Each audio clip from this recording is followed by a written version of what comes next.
Ibu-ibu, tadi kita baru aja nih melakukan permainan ikat tali di kaki ya. Nah, eh, yang diikat talinya kan Ibu Sopyan. Sekarang saya mau nanya kepada ibu-ibu semuanya yang di sini. Coba apa pendapat ibu-ibu semua tentang permainan barusan Bu yang kita lakukan tadi? Ayo, siapa yang mau menjawab, mencoba menjawab? Ibu Dewi, silahkan Bu. Baik, terima kasih Bu jawabannya Ibu Dewi. Ibu Dewi menjawab untuk melatih konsentrasi. Betul, terima kasih. Ada lagi mungkin yang mau mendapatkan jawaban Ibu Dewi? Ibu Lisa, oke. Jawabannya Ibu Lisa untuk melatih kecepatan. Terima kasih jawabannya Ibu Lisa. Baik, di sini saya akan sedikit menjelaskan ya di permainan yang tadi kita lakukan itu seolah-olah berperan gambaran lansia ya Bu, yang sudah mengalami keterbatasan. Nah, di posisi tadi yang kaki terikat adalah Ibu Sopyan. Jadi yang berperan seolah menjadi lansia itu adalah Ibu Sopyan. Dia tidak secepat yang fisiknya lebih muda dari Ibu Sopyan, karena Ibu Sopyan sudah lansia, jadi dia tidak dapat meraih kursi tersebut atau lambat meraih kursi tersebut. Nah, yang sudah mengalami keterbatasan yang kadang-kadang berada di dalam situasi yang kurang nyaman karena hak-haknya dilanggar oleh orang-orang yang kurang menyadari keterbatasan dan kebutuhan lansia. Nah, di posisi ini tadi Ibu Herlina ya yang meraih kursi, yaitu orang-orang yang kurang menyadari keterbatasan dan kebutuhan lansia. Nah, ibu-ibu, tindakan orang di sekitar kita yang membiarkan lansia tidak terpenuhi hak-haknya itu bisa disebut sebagai penelantaran lansia ya Bu.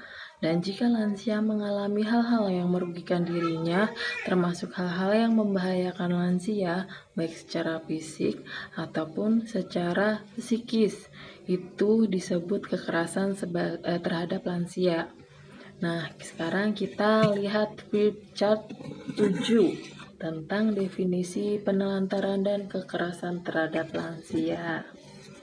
Oke, kita baca bareng-bareng ya Bu ya.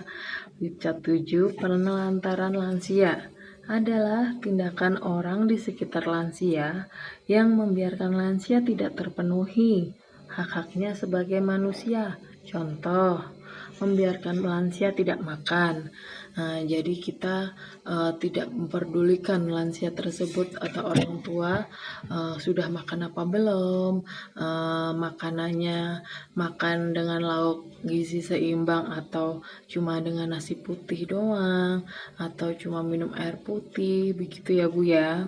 Yang kedua, membiarkan lansia sakit, tidak diperiksa ke puskesmas atau dokter. Jadi, kita tidak boleh membiarkan lansia itu dalam keadaan sakit dan tidak ditangani oleh ahlinya atau dibawa ke dokter. Ya, ketiga, membiarkan lansia kesepian. Nah, ini banyak sekali kasus-kasus yang terjadi, apalagi di berita-berita ya, yang anaknya meninggalkan orang tua setelah menikah, jadi orang tuanya yang sudah lansia itu sendirian di rumah, tidak ada yang merawat, dan anaknya sudah menikah, sudah mempunyai kehidupan baru, jadi orang tuanya ditinggal sendiri, tidak ada yang merawat, begitu.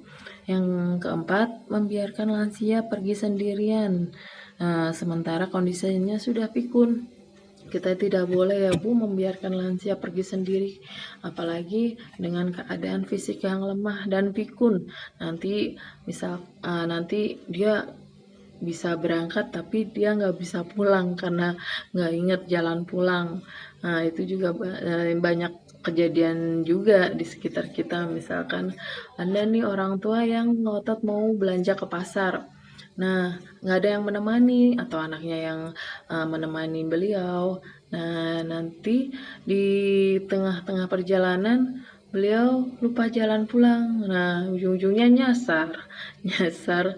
Nah, nggak ada yang semuanya bisa kerepotan mencari beliau gitu. Jadi kita tidak boleh membiarkan lansia pergi sendirian ya Bu. Jadi kita harus mendampingi dan menemani. Kemudian membiarkan lansia bekerja berat atau keras. Ini tidak mungkin ya, jangan sampai kita membiarkan lansia tersebut bekerja keras.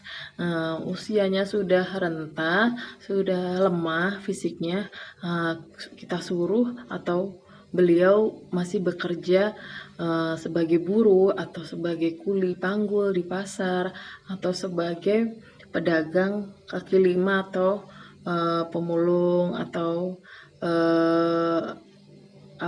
tukang becak begitu. Itu sangat pekerjaan yang sangat membutuhkan fisik yang kuat. Nah, sementara lansia kan udah lemah ya Bu, sudah renta, harusnya istirahat dan tidak boleh melakukan pekerjaan keras.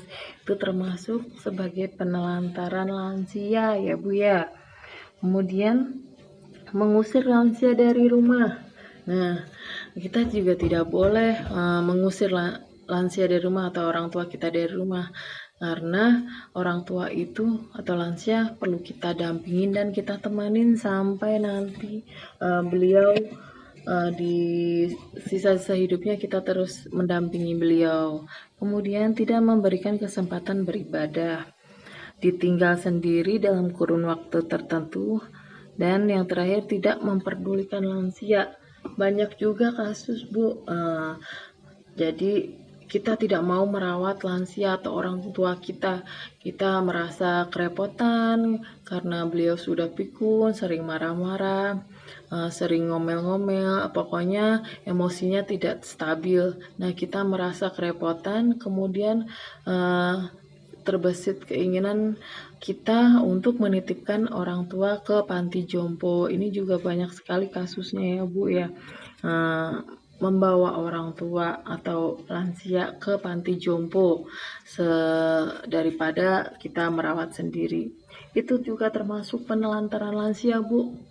Sebisa mungkin kita hindari ya, karena kasihan karena orang tua sudah merawat kita dari kecil, sudah mendampingi kita dari kecil, mengajarkan kita banyak hal dari kecil, tapi kita setelah dewasa kita tidak mau merawat beliau, malah kita taruh atau kita titipkan ke panti jompo. Jadi saya himbau ibu-ibu semua yang hadir di sini untuk menyayangi orang tua kita, mendampingi orang tua kita, dan menemani orang tua kita sebisa mungkin, semampu kita merawat lansia atau orang tua kita ya, itu dengan penuh kasih sayang ya Bu, agar bisa terpenuhi hak-haknya, karena juga beliau adalah seseorang yang sudah merawat kita dari kecil.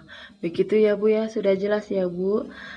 Jadi sekali lagi kami himbau untuk ibu-ibu dan misalkan nih di sekitar ibu-ibu semua ada kasus ibu menemukan lansia yang